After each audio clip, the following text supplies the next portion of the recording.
Sarah Tola TV.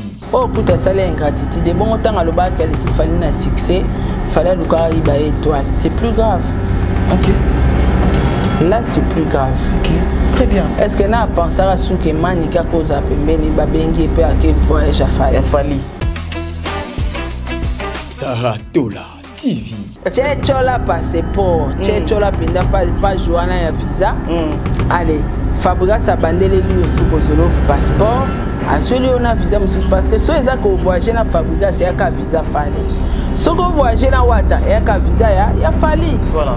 Ba musicien on a pas pour peser les héritiers na Fabrice. Ceux qui on a vu na même maniqué pour peser faut que tu na maniqué na télévision 4 pas joana ya visa fallu. Très bien. Sarah Tola TV. Affaire à soutenir Kindingo. Nathalie Kindingo modèle a fini sous les cas où qu'on a fallu n'a pas quitté. Habité Marambo, je sais pas. Habité Marambo ya. N'a pas quitté. Na mi toninga bi est-ce que ma finga weza ma finga wezo bakisani na ba carrière ba musicien o nzambe na ngai. Ni nezo bakisa. Sarah Tola TV. Montre que éducation bango ba bafuaka ba bafoué ka bisoté ba bafoué pena bana bango parce que bana bango batala internet donc ceux qui ba misé ba na charge na responsabilité monene éducation et jeunesse c'est que bango ba tuba détruire jeunesse vraiment pourquoi so moto fini mingi il faut misé azoya Sarah Tola TV. Oui. Karim Moussani a sorti peu minérité. Clash. Voilà. N'a pas sorti tout. A qualifié à Wera n'a pas sorti tout. Dès qu'on qualifie que tu as pour me moutaké, n'a tu ko bamba Wera vert na boîte. Na comment y a héritier. C'est grave. Et puis batindele pe ba mettre ba sécuriser. Tala ka papa mukolo lo wa Wera. Na mitu na vert wana so ezara Wera. Mais Wera da cicatrice moi. Mais et à moi pas si Wera li héritier.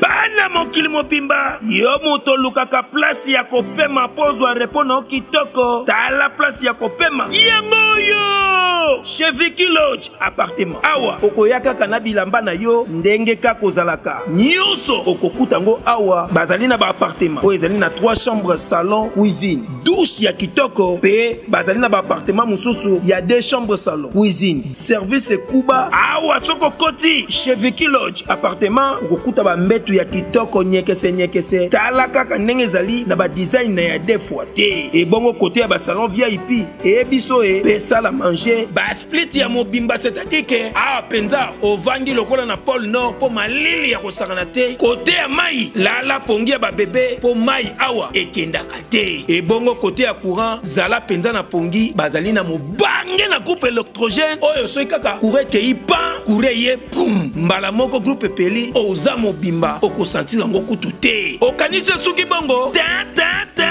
awa chez Vicky Lodge appartement bazali pe lisusu na boîte de nuit ya kitoko adresse Zomi na avenue Lifuta numéro 4 quartier Lagos arrêt mosquée référence plaza na commune ya Ntseli tope okoki kobenga bango na ba numéro ya téléphone oyo awa chez Vicky Lodge appartement nyonso ezali ya bio. Mbote na biso ezali ngawa bino artiste comédien Jean Molayi na fandaka na France. Scène Wave ezali masolo ya sika ekobongola makambo. Ngai na libota na ngai totindaka mbongo régulièrement na RDC mboka na biso. Avec Scène Wave nakoki kotindela bandeko na ngai mbongo kobanda na montant ya 1 euro et yango eza ko permettre biso awa na poto totindela kabandeko mbongo ya mike na baposa na bango ya mike. Kitoko nakoki kosala yango ngai moko na ndako na ngai na telefone na ngai et puis nakobakisa eloko te na mbongo na kotinda. Na yango bo télécharger application ya Scène Wave et puis bomona lolenge batindaka mbongo na pete nyonso sans kobakisa mbongo likolo na yango.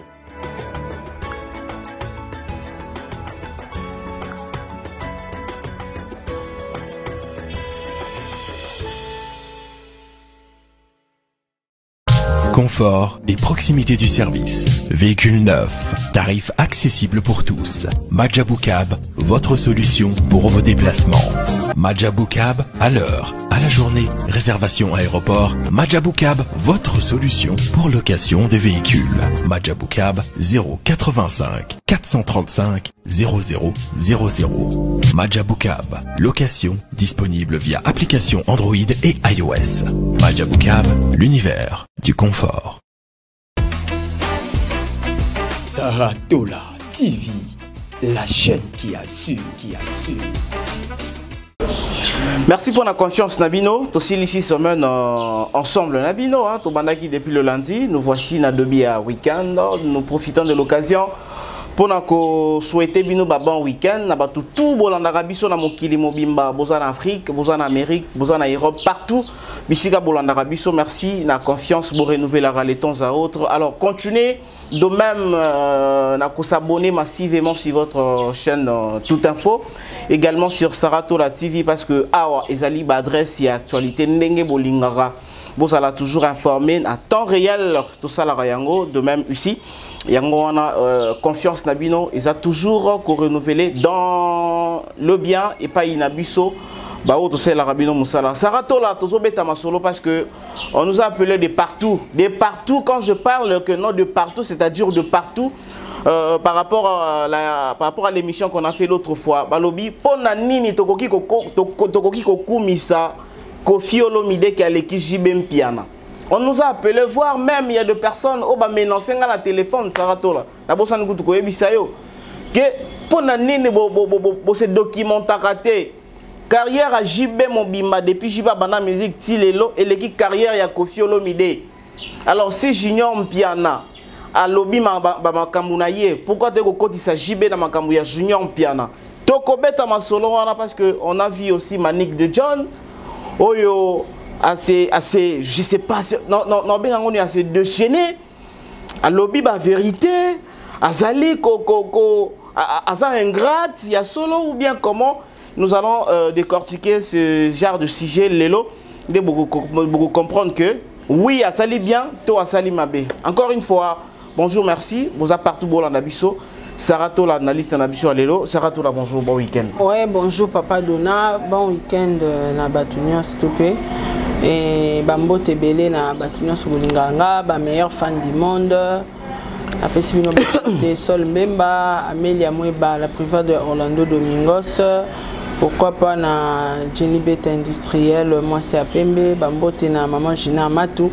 Au thème à papa Aaron Amatou, le prince de Dubaï, la présidente Maman Nana Moussibou, président Bébé, Eliezer Kanou, Sarah Abouele, Debo Bouchab officiel, Dalia Onyema, c'est le Kike, la Rose Bonga, Edwige Kala, la Pamela Kabia, papa Edi MK, na Pession Beauté, en tout cas, de gros bisous à l'homme, c'est l'homme en cœur, papa Diego Milito, na Pession Pemboté, en tout cas, merci na Batunion, Sto Bolinganga, maman Makiala Kumba na ba commentaire, Fatou Dukonti, seul Mbemba, en tout cas, Bambote na Bino Yangwana. Wana Bambote na Bino, écoutez pas, il y a Saratola, parce que l'élo, vraiment, il y a à boire et à manger, il y a vraiment beaucoup à dire. Et on te sengi pe na ba technicien que non va songa biso parce que ya ko lobeza tellement ébélé. Alors Saratola, la dernière émission tout ça là qui l'autre fois, tu mets un peu ko recadrer Junior Piana oh ya ça là qui sorti médiatique pour dire que non aebi kofite patati patata mais de votre côté olobaki que non JB a raté na éducation. Il y a Junior Piana parce que quand la maman zo lobana ba acte azo sala ils allaient que correspondre te na bana ya JB Piana na yemoko JB Piana. Moi j'ai reçu plusieurs appels pour dire que toko ta JB na makambo wana te JB a l'équipe Kofi na carrière, JB a l'équipe Kofi na succès, et en plus Junior Mpiana aza responsable ya ba acte na ye. Alors Saratola est-ce que vous peut être rectifier maloba qui l'autre fois te pour batouane ça la bango bien. Il faut pas bando lo bala batunion so balobi na JB ba rectifier. On t'a rectifier azate parce que ça opinion mutu na mutu respect opinion faut ezala. Très bien. Ande na moneleli ya ona lobelelaki. Tant to benga junior, aza junior nani. Mpiana. Kasi komba JB zanani. JB Mpiana. Et alors tel père, tel fils. Tel fils. Très bien. Tant que junior a besoin de tenir ba propos n'engona pour na papa ya batu mosusu. Ils ont manque à respect. Et comme ma carrière à Kofi nani, on a parlé de l'âge, nous on n'a pas parlé de carrière. De carrière ni de succès. Tout le bel âge. Kofi aza mon kolo ya papa kulutu ya moi na junior piano. Donc faut un respect. Ba fali ba faire ba papa leki. Voilà. Il faut un respect ko ba côté na carré ya ba actualité modèle wana te. Il faut bandana on a ba gezi mawete ba inonce bi génération na en fait. Alors to simba carrière à JBT, to simba pe carrière à Kofi que Kofi a leki JB leki Kofi, on n'a pas ce temps. On a que Banobeta Masula JB carrière à JB na Kofi. Qu'est-ce qu'on a à voir? Rien à voir. Non, côté de côté ni donc. Biso le baï ba fait au moins na salaki. Kako fingi sa ba parents parce que tout le monde a ba goloa ba lo ba to finga ye to fingi ye pe kuna pena ye pe kuna on a tous compris to finga maman Amida to finga papa Kamere. Voilà. C'est ça. Vous comprendre. Pour na ko éviter on est to lobaki akori ko zongi sa mwana na une émission en qui ko rectifier ba à s'excuser. Et pas ya papa Kulutu na ye. Donc voilà. Ma carrière na bango en tout cas ça ne me concerne pas, je ne sais pas entre les deux na l'équipe muninga na succès na naza. Non, ngana loba que JB lelo na Kofi, Kofi à l'équipe JB na actualité. OK. Ah toi tu avais parlé de l'actualité.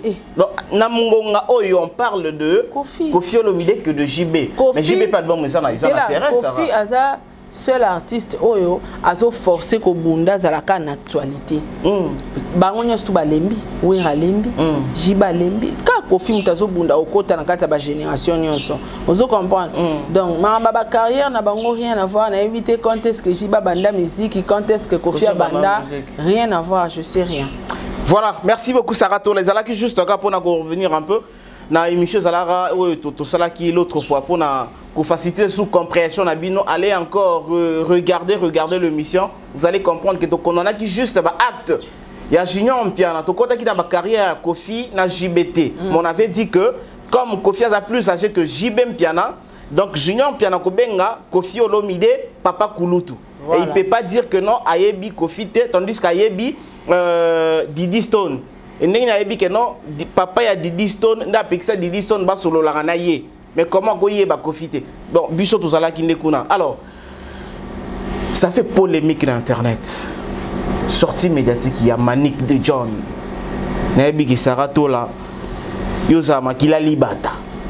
Peut-être que lobana yo et comme olobaki et kendaki kase komité. Comment vous êtes en train de voir sortie médiatique, il y a Manic de John qui dit que si ya kenda ki poto wana na ebite banani ba força ki ye alinga ki na ye ko kende poto wana te. Bon.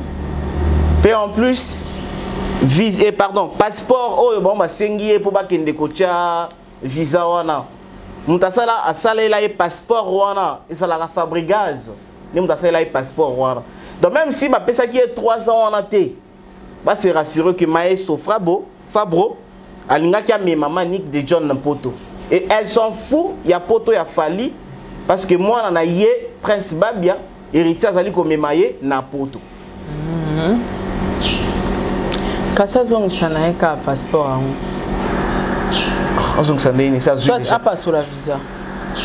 Ah ok, pour la ça souki ça ça comment on a besoin d'en côté. Mani qui passe sur la visa. Soko sepele na poto Fali ki bo kende point. Très bien. Tu as commis l'aéroport. Tu as un jour à sommer le go pass. Pas que boya. Qui c'est un jour à sommer le go pass? Oui. Tu as sommer le go pass. Pas que boya. Tu as sommer le bio qui est au matin avion. Pas que boya na yo. Bon vendre PK à payer ni un jour. Après no boya quitter. Voilà. Ok yo consommer visa bato pour yo le baba boba. Non. En fait ma maman ni king comme si non on a tes arake. Baboko Lignoka, un jour à finir par soi. Très bien. Bazaki conscient et ambassadeur qui va acte poser qui sur liste na bango. Donc nous sommes les quatre. Bana bazaki conscient. Ko banana faliti na ba bureau na bazaki conscient. Très bien. OK. Parce que sur le bureau, tu vas sélectionner qui c'est Fali qui a fait sortir l'argent. L'argent. C'est Fali qui a validé. Et les noms, c'est les noms de Fali, ne va suivre visa. Voilà. Donc, ceux qui ont coupé sa motora maniqué visa à qui n'est pas toi qui est en délégation. Bah, assumer kaka. Manika n'est pas le ba mabete parce que ma camion tout manika loba. Et ma ambassade loba. Babi wa Fali baby que manika manque Fali respect. Mais bah, côté ici quand même na liste. Quand même. Bisoto loba. Ok. Donc c'est que manika loba. Total la carte quand ma boko pour lobby kuna peut ko mona sou maniké suka na bata Fali pe.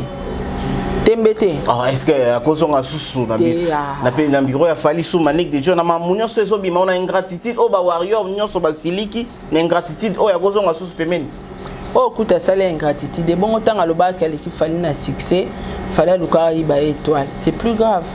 OK. Là c'est plus grave. OK. Très bien. Est-ce que na pensé à sou que manika cause a pembeni ba bengi pe à que voyage à Fali. Ya Fali.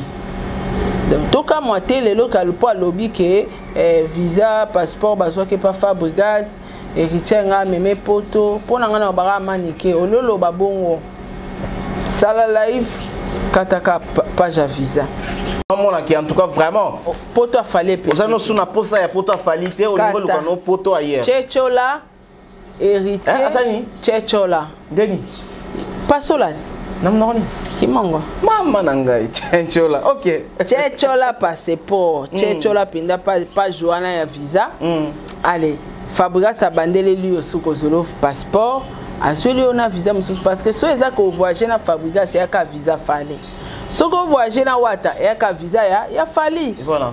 Ba musicien on a pe po ba peser na héritier na Fabregas. So ima on a bino même maniqué po bo peser fo bo tina maniqué na télévision kata pas Joana ya visa Fali. Très bien. Comme ça Bolaxi Fali que vous alliez visa muso asika. Na ba relation na bino moko. Et ça bien. Donc là koloba maniqué que Fabregas a soumis le passeport et ça maloba ben inconscient. Et ça maloba ba irresponsable. Maman ne le ranga boy. Ba ko ça nga passeport nga te quand même. Très bien. Responsable. Ah. Mère des enfants. Ba ko ça nga te. Et donc ba koloba na que Fabregas a ça le passeport et tienga meme poto Fabregas a linga kité. Il y a important biso na sous moni na vie na mo bimba mutamemi poto. Fali. Ah ouais, au contredire en côté. Donc, makamusu swana zolo bawana o ya sala ki azongi saki poto kuta sepela na ngote so sepela na otanga kete ngale o so na sepela na otena kete. Oui. En tout cas, na okete lokato ke na banjora batoto kana tena okete. Et puis ayo lo basuso no ye poto na eza ya compassion akota baboloko pa. Baboloko, ouais, pour na Fali. Azo ngata exceptionnel. Fali mtatinda qui afinga kofi afinga Cindy stérile yangwana à côté prison pour na Fali a foutre voyage. C'est compliqué avec nos artistes basa na conscience parce que nenga zawana aotulate héritier ozwa Fabregas pas ozwa eza nenga ba misie ba préférer bato ba fingaka so moto finga mingi musicien au considérer mutalo lenge wana donc manika ko tulate parce que produit recherché ba produit ma finga ba tulate donc so yo longoli mutu mususu ozwa so kuna ba longoli mutu mususu ozwa et pourtant bato bana conscience bana maturité bana intelligence ba on mériter place te pemena ba musicien ozomona donc c'est difficile mutu ka manike ko condamner ça et appeler dans le domaine n'angate au condamné parce que na biro Fali ba ebe ke kuya biboara mais ba ozaki alors ba ozaki ce qui tozoko yoka ba dire ya maniké azako se répéter que ce qui les lois se rebellier ils a pour na Jaël show que soit ba bengani Jaël na victime soit ba bengani ye Manik de John na victime mais qu'est-ce qu'on peut comprendre Manik a bien zappé na ba élément belé akoba no loba makamunyo sezo le kana kati bureau qu'est-ce qu'on peut comprendre ba ouais la ligne en fait Manik olinga salir bureau Fali eza au commenter parce que yo beaucoup la Lyon oui que Lyon ali arabato ozo bokole na idée que alors osombi Lyon so mona ya Lyon ti ya kokoma Lyon o bokole na boule kende no bokole na ko commissaire domestique. Très bien. Mais obo sana ana makila obo sana jar na ye animaux sauvages banji ko bokolo la mkomso bima ko yeboe okuta Lyon akati mwana akati mwana litama Voilà. tu lui as su mwana te faut assumer ba conséquences Yo mon to. olela yo nanani yo tango ozobokola lion oyeba ete ke lion aza animal sauvage oyebaki donc manike ba scandale oya obimisa sur tout autour ya bureau ya F victime ngana otalaka na miso mpona oloba bayebaki ki e manike ba ozaki donc c'est que manike bango baosala bango bamérite yango Très bien. parce qu'à l'époque so ese bango manike te Jaloux. na conscience ya bawarrior mpe bazalaki manike soda makasi Voilà.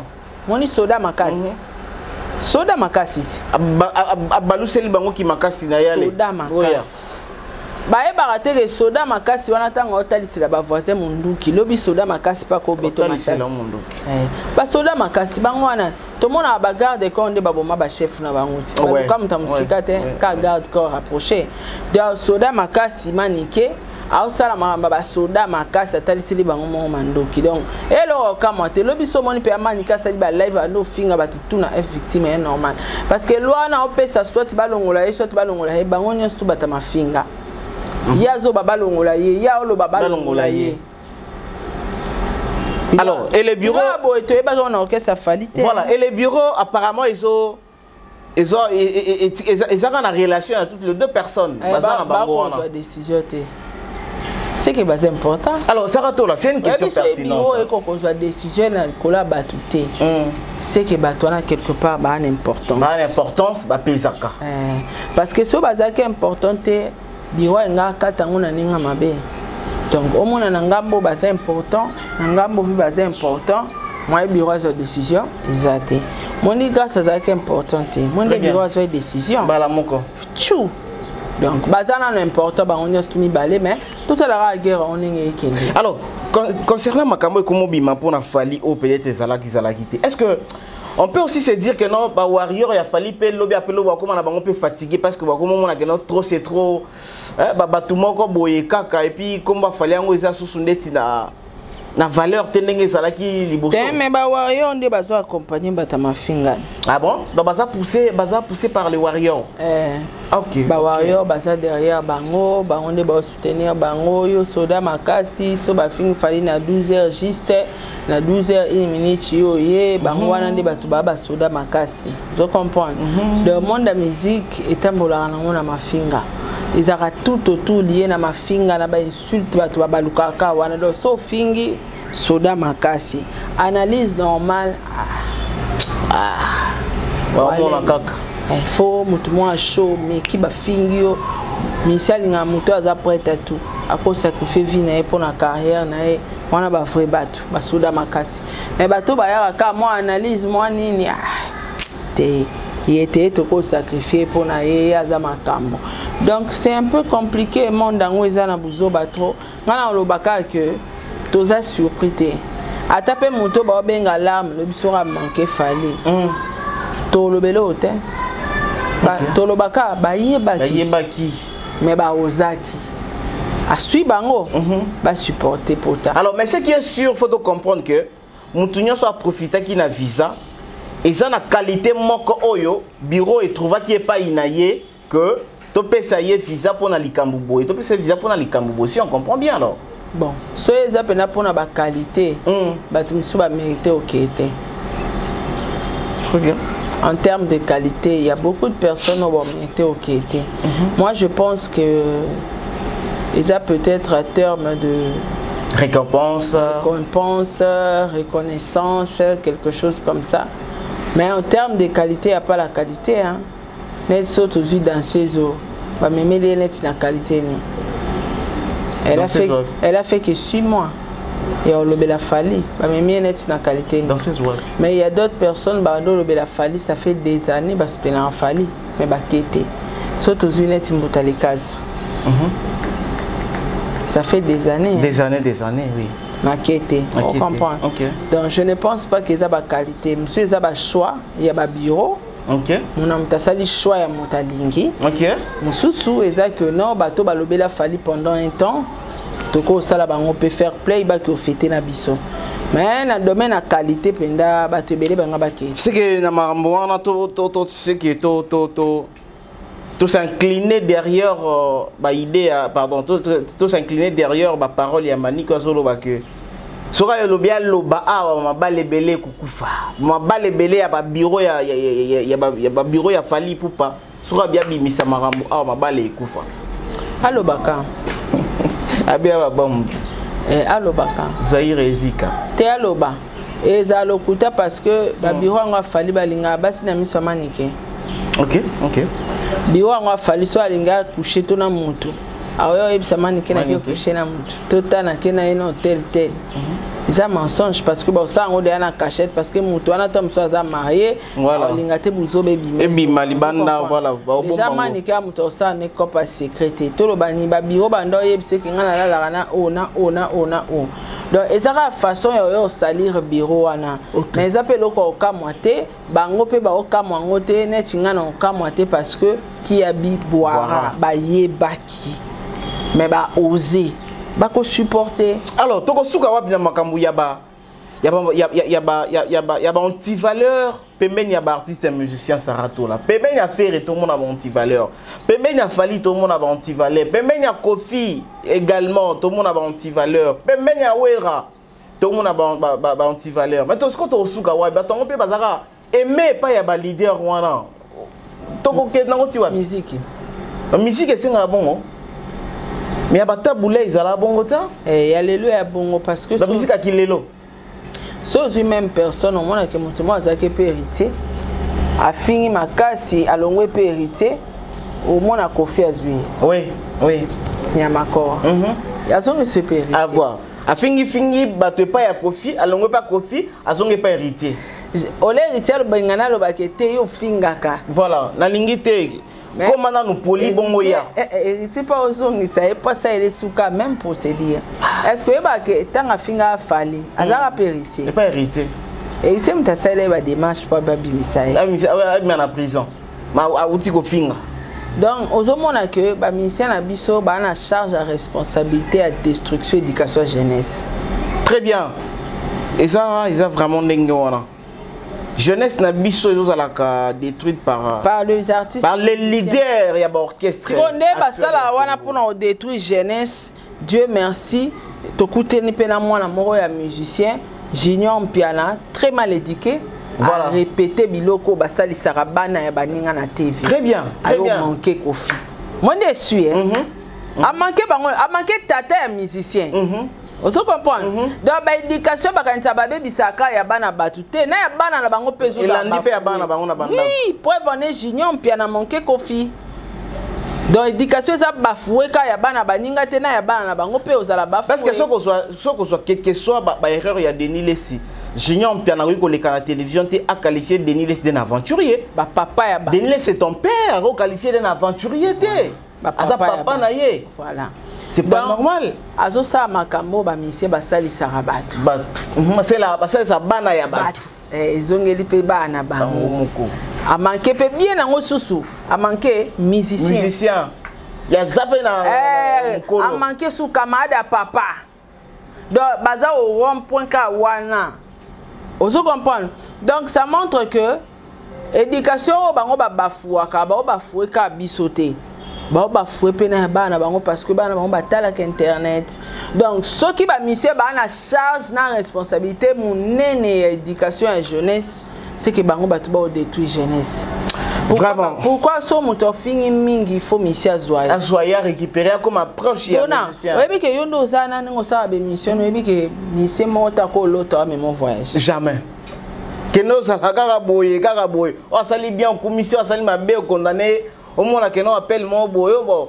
mission mo ba benga yo to traiter boyo to sala boyo simba ba l'autre te ba l'autre mukolo héritier vanda mono fingele Fabrice voilà pour le kelanga dona très bien on est monde de musique donc monde de musique il va tolérer plus ba anti-valeur pembe na bango que bato bana valeur oui bi bato combien à l'époque ba soutenir héritier mais héritier a pesa bango faveur a pesa Karine oui Karine Moussani a ça pembe héritier clash a fingela Wera voilà la fingela bato n'a pas sorti tout a qualifié Wera n'a pas sorti tout te ko qualifier ko te a pomme te mutaki ndati ko bamba Wera vers na boîte de nuit Na como ya héritier.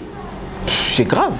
Et puis batindeli pe ba mettre ba sécuriser talaka papa mukolo lo awera na mitu na ver wana so ezara awera. Dewe la cicatrice moi. Mais ya moi pas si wera limbisa héritier. Ya moi pas si. Tiens, aussi limbisa déjà monté ça pour ba 12 eza tika na. Ah. Na ba acte moi bongo. Tout de contrôle de suki wa. Et ce monde a bango lisusu. Ah, tour de contrôle.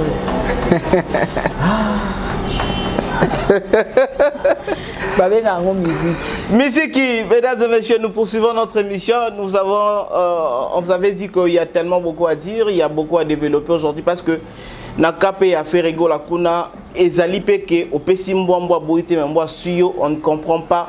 Il y a des personnes qui supportent la injurté. Dès que vous avez un jour, on a la télévision, vous avez fini la télévision. Tout le monde balabala boy. Moi je ne demande pas.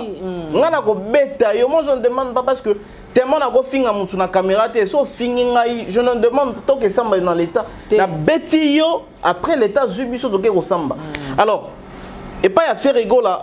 Sarah Toloba qui yango que point de vue au trésor congolo à l'équipe on a koya ko pesa ba gola ba finga. Na esaka. Ba fingi zoba PD kizengi mayele ba fingi ye na ba donc ba injure nyonso o ekosala mutu motema pasi Musée Kindingu a fingi trésor congolo o ya leki na télévision akumisi ferre pe ba côté faille ya faire ameki pe ko la kisa yango pour que non biro pe ba luka mania ya go changer yango Musée Kindingu a fingi trésor congolo na balolenge nyonso.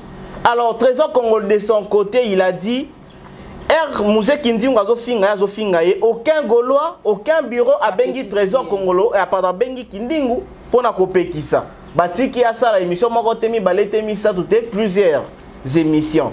Alors de son côté, plainte est déjà en cours. Plainte déjà est en cours. Trésor congolo a porté Musée Kindingu plainte bakende ko samba.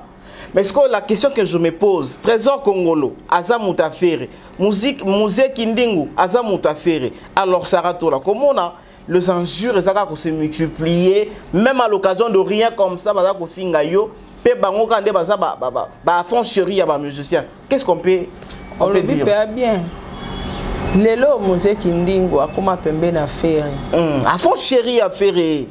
Atambola wana na mutuka ouais na blende wana marti bakutana ye ofinga oui Musée Kindingu ne fait rien que injurier Kindingu azara pepe héritier azara ofinga faire voilà a commis pas faire n'émission que ce sont les mêmes personnes de musique qui tambola ndingwana andoko ça fallait à l'époque Musée Kindingu à l'époque ofinga faire artiste mukuse makamele belé mais les loza na faire et puis ba mission bazala na bango pona intérêt na bango a fingelanga fali a fingelanga mututel mais ezo baksani na carrière à faire banda Kindingu bando fingele bata faire abeti combien de concerts voilà c'est ça solo bina bata faire bocha date ya boko fingier et comme il fait ngambu kilo ya ocha date na ba arena vous comprenez donc ndenge za wana trésor congolo so eza pona réputation na ye le roi finga bat na TVT ke ba fingier voilà à salara justice justice mais aye ba rappeler que faire oza na sima nani ya trésor to ya Kindingu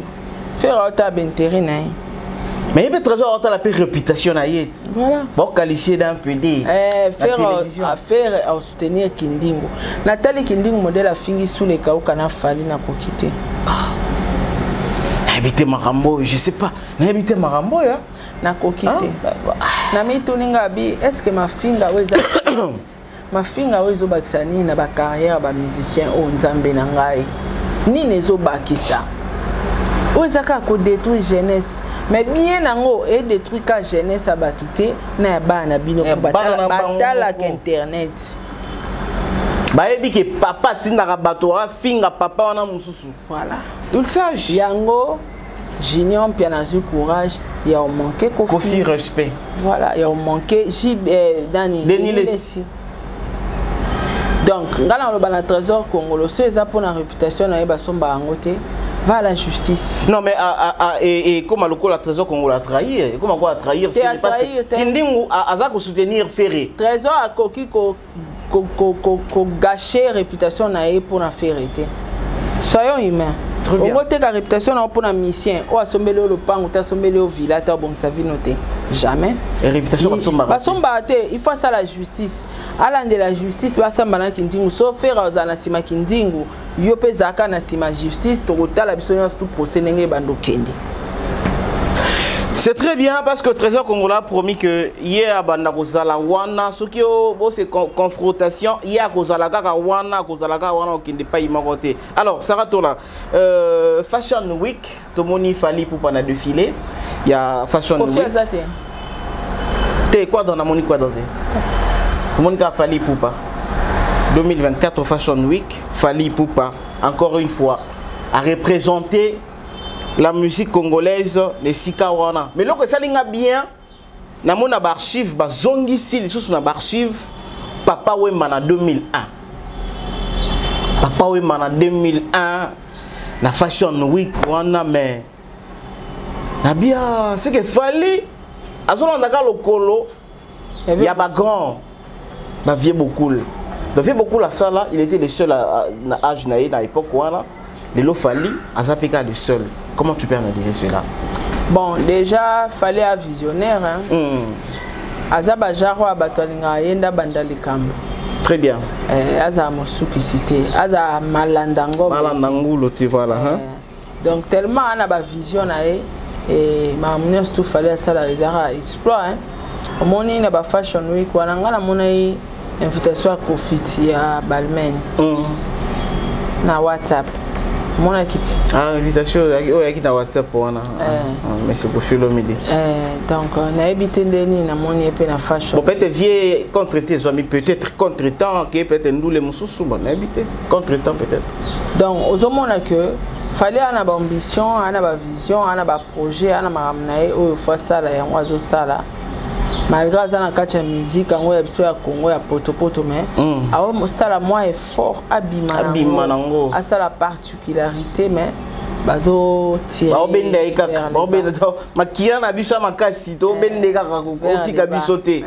Donc félicitations Fali hein, bien habillé. Ngato na mona qui na sepela na déjà que les Congo est représenté. Très bien. Il n'y a pas ces alaka qui là au moins salami à mon mata congolais mon pas représenté. Ah to comment dans la match débat décevoir biso. Voilà. Muta au moins on l'a biso ba choc ka Fali. Match to 8 et Natala kuna Fali aza hein. Ah monteme. Monteme kiti quand même que non à tout ça. Natalia ba nomination. Fali aza hein. Ah to rezoa ta. Ata mo ko ya. Muto comme moi assuré la vie pour la Fali. Donc coup de chapeau à l'artiste. Azaka aigle n'engazara aigle amona musika amona mabena musika akata barasine ça bien. Voilà, ça bien parce que na ba défilé ya bongo sali ma trop bien parce que Air Chris bon a bimi ba betele Chris ba photo et tout Air Fali pas bimi c'est qui donc au pene kamusinga Fali pas bimi Fali et c'est nga que no fara télé moment muki moi photo moi ko pesa moto na bimi mais ce qui de la musique à Congo comme mi satu mine Fala bimi, botala boya, reta bimi, botala boya. En tout cas, mon cocara.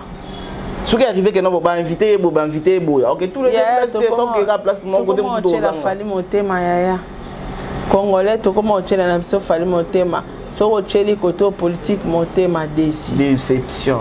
O chela football déception. On chela fali motema. Les slogans Tchadat, ils ont ça toujours musala nango. Les artistes et musiciens bo Tchadat. D'ailleurs, de mon côté je félicite notre beau-frère Diego Milito. Oya bandit Diego Tchadat, bandit déjà Kobeta déjà Diego Milito, nous étions là les jours nous étions là en tout cas. Maramutu soirée les gars qui toko mindule ya kitoko toki pena musique ko banda wendo ti lelo na Diego mais faut yo katango tina medei il faut yo kandenge papa Diego azoye manzembu ya tadio bimisi tadinga la pa mbongo tadia kabate tadinga la pa bimisi mbongo tadia kabakate préciser que tadi akabakate mabimisi liboke ya mbongo pa kokite nyonso o ba benga santé ma eleki. Voilà donc Le slogan Tchadat, et ça vraiment slogan, vous allez pousser les artistes et musiciens. Il y a que Tchabadat, pour défendre le drapeau du Congo. Alors je ne trouve pas pourquoi les musiciens ne sont pas aussi lika que pour bakeli bango. Pour ni bata faire ba silika. Pour ni ba wera bata silika, bata kofi ba silika. Et ça kaka Tchadat to soutenir yango. Alors nous allons liper défi. Après Fally Ipupa, nous avons un deuxième artiste musicien congolais qui va oser na arena. Félix Oise kwa mukwa bongo ka obenga nzembo. Monstre. Papa Dona et monsieur Sili. Oh, monsieur Sindeni. Na lembi. Et monsieur Sila kaka. Tolobi makamo important. Oise kwa zo date na mars, na mois de mars 2024. Toi en janvier, février, mars. Azo date na arena. Arena wapi? Ouais, non, tu évites ce qui a Paris Défense, tu évites ce qui a Wembley ou bien ING. Il y a Poto. Au PK fala utobeta. Na misa to fala utobeta na moko. Wasi kwa Sinyango. Au tala stade de Martyrs. Ya wasi quoi?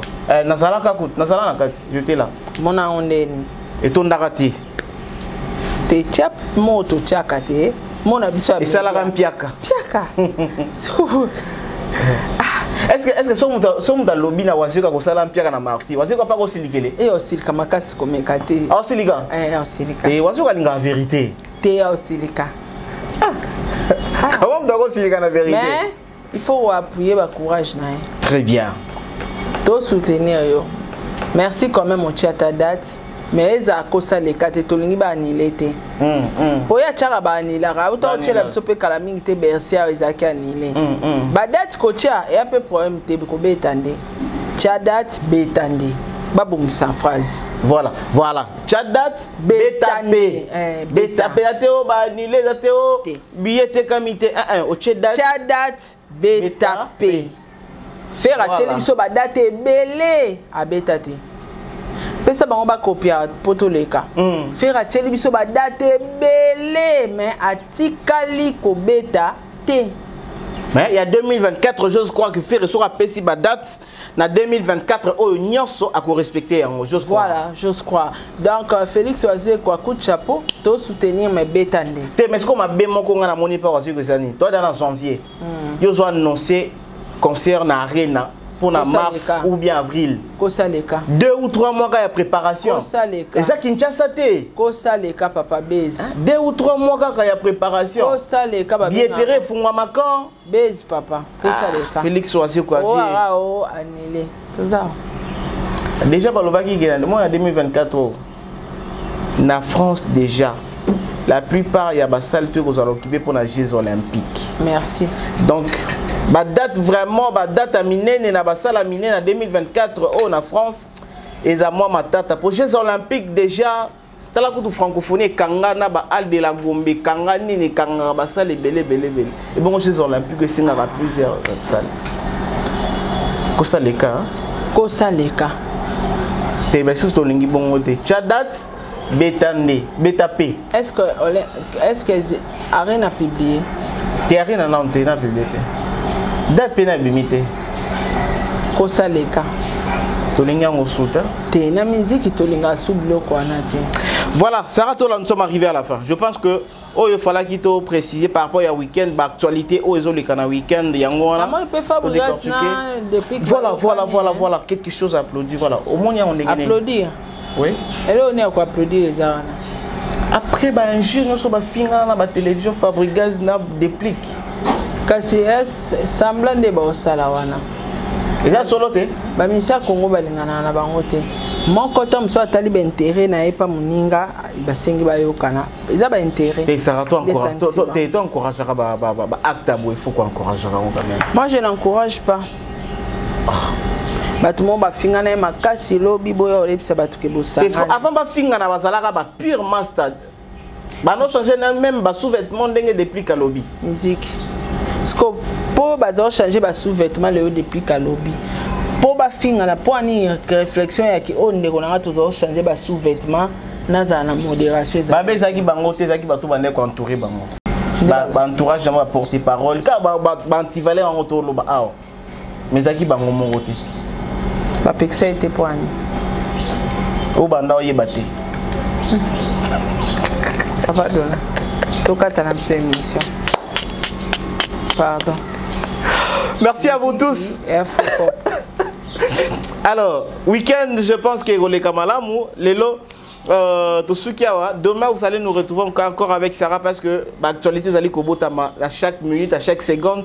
L'actualité est belé. Merci Nabino Nyo Sobatoubolana qui puisse du début à la fin de cette émission. Continuez à vous abonner à la chaîne d'actualité Nabino. Tozali wana toujours pour lancer la Bino Moussala. Merci l'ingénieur Josué. Banane émission. Merci na. Sarah toujours en pleine émission.